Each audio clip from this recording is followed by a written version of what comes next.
being deployed for Red Cross will be the most amazing thing I've done in my life. It makes you feel like $1,000,000 to be out there feeling useful, feeling valued, helping others. You can say it was like the best experience of your life, but also the worst. I mean, the conditions were draining. Work from 7 in the morning till 9 o'clock at night. Sleep on a wooden cot. Those kinds of, take a shower in a little metal box. But it was actually absolutely the best experience I've ever had. You were walking down the street and had your vest on, somebody'd come up and shake your hand and thank you for your help. You know, we ran the shelter. It was anywhere from 12 to 15 hours a day. It was very exhausting. I didn't realize that until I got home, and took several days to get rested up again. It was a great experience to put yourself out there and meet so many new people, and I felt very full at heart when I came back.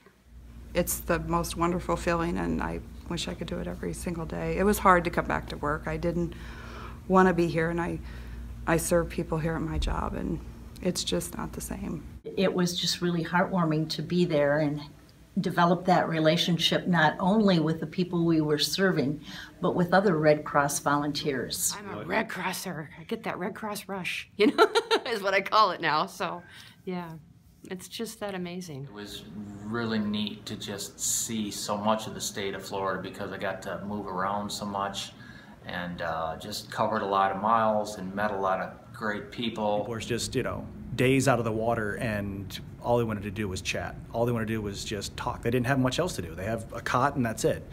And so it was amazing to see one-on-one, just hear people's stories of what they did to get through it and survive. People were still very much in survival mode, not in processing anything, grieving hardly, because they were still focusing on shelter and food and survival.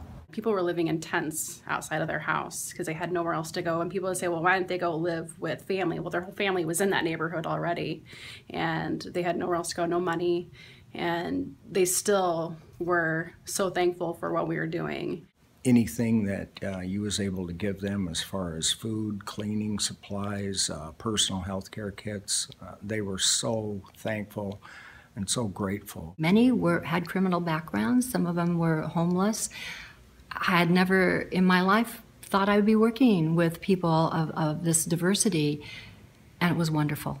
And the people would already be lined up. You'd have maybe 300 or 400 people lined up, and we'd start unloading the truck, and within a few short minutes, almost every single time, the locals, you'd get 10 or 12 local Puerto Ricans coming up, and they'd start helping you unload the truck.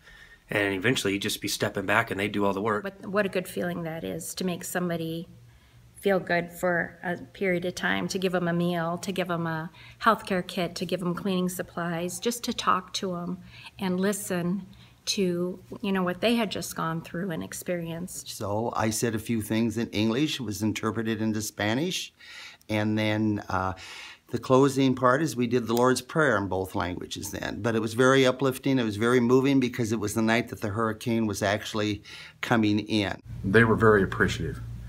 And, you know, it was good that the Red Cross was there. And I can't imagine what it would be like if they weren't there.